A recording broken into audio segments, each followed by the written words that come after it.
Hello दोस्तों, अगर आप कक्षा 10 के स्टूडेंट हैं और 2023 में 16 फरवरी को हिंदी का पेपर देंगे तो यह वीडियो आप लोगों के लिए सबसे ज़्यादा महत्वपूर्ण है और आप इस वीडियो को अंत तक देखें क्योंकि आज की इस वीडियो को देखने के बाद आपके 9 नंबर बिल्कुल पक्का हो जाएंगे। 100% आपके ये 9 नंबर मिलेंगे मात्र इस वीडियो को देखने के बाद, क्योंकि आज की इस वीडियो में मैं आप लोगों को निबंध कराऊंगा जो कि आपके 2023 बोर्ड एग्जाम में हर साल आता है और इस बार भी 9 नंबर का आएगा। इसीलिए इस वीडियो को अंत तक देखें और इस वीडियो में मैं आपको निबंध को किस प्रकार से लिखना है, इसकी क्या ट्रिक है, ठीक है, आपको पूरे नंबर किस प्रकार से मिलेंगे, आपके लिए मोस्ट इम्पोर्टेंट निबंध कौन कौन से हैं, ठीक है, सभी प्रकार की जानकारी आपको इस वीडियो में मिल जाएगी।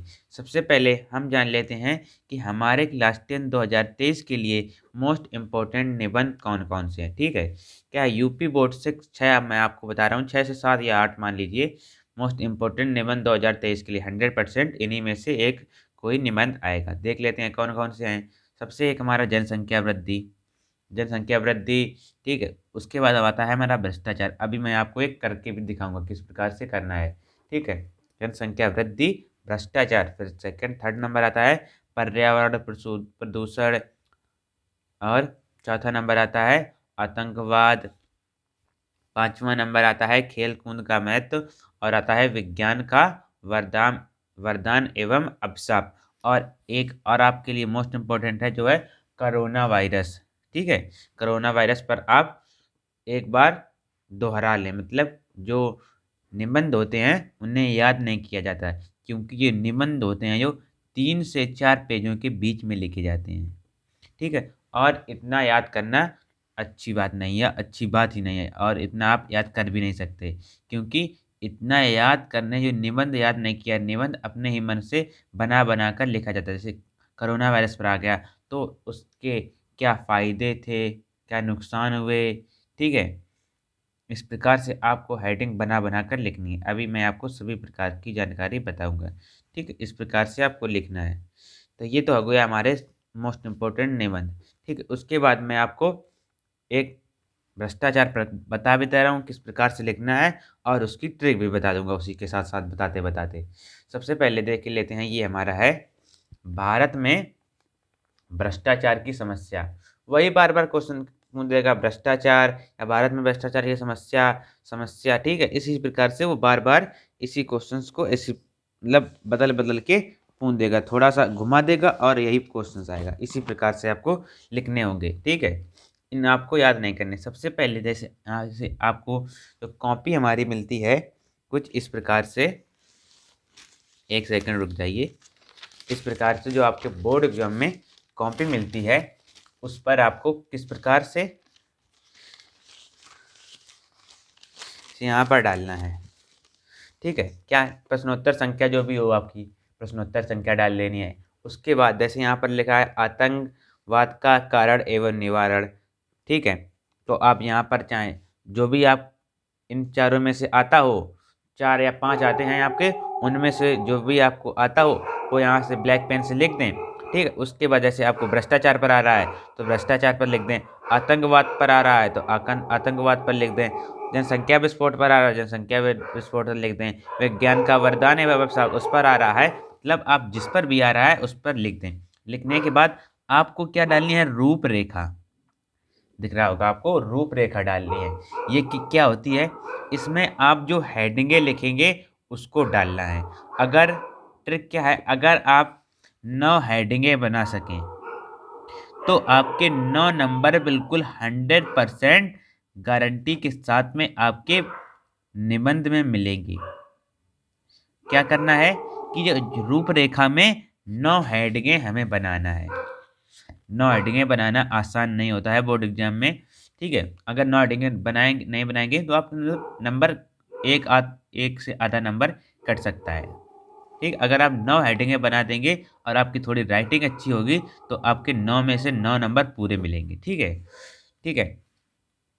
पर जो 2 हेडिंगें होती हैं किसी भी निबंध की, प्रस्तावना व उपसंहार, ये दो सब में सेम रहती हो, चाहे वो आतंकवाद पे हो, चाहे वो कोरोना वायरस पे हो, चाहे वो भ्रष्टाचार पे हो, चाहे जनसंख्या विस्फोट पे, मतलब किसी भी पर निबंध आ जाए, प्रस्तावना व उपसंहार सेम रहती हैं।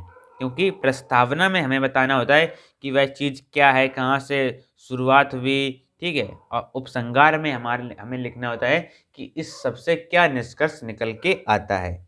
ठीक है, हम देखते हैं अपना भ्रष्टाचार में, भारत में भ्रष्टाचार।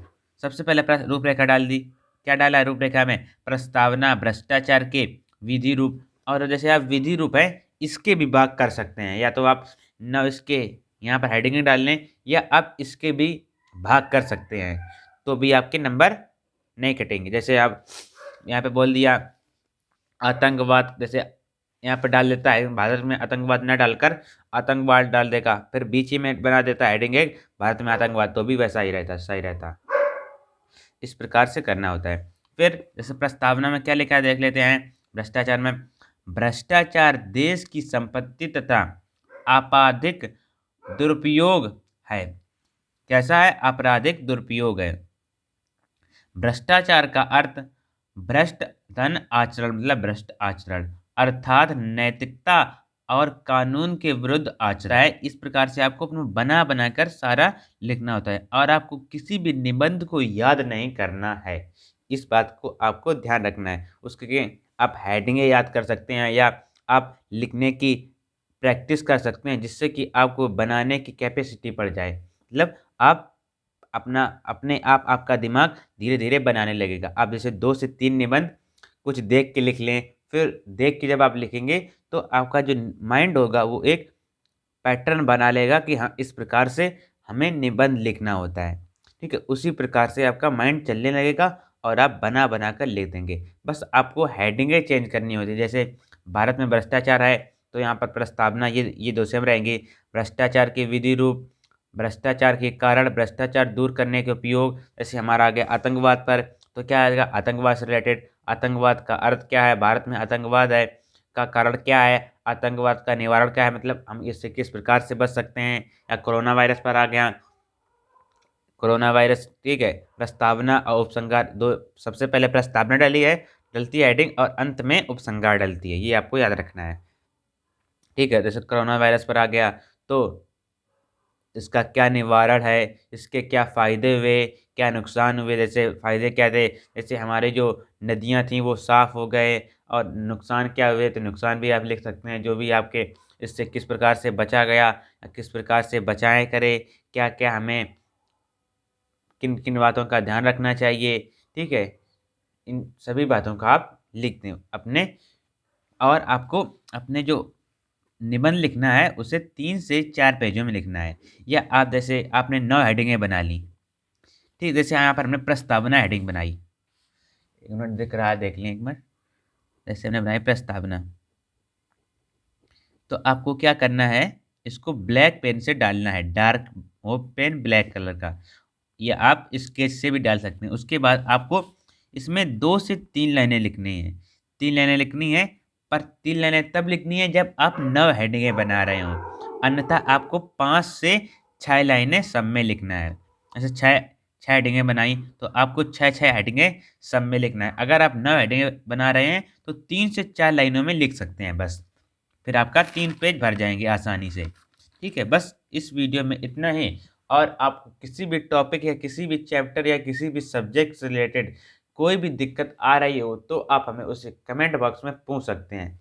इस वीडियो में इतना ही, मिलते हैं किसी नेक्स्ट वीडियो में, किसी नेक्स्ट टॉपिक के साथ।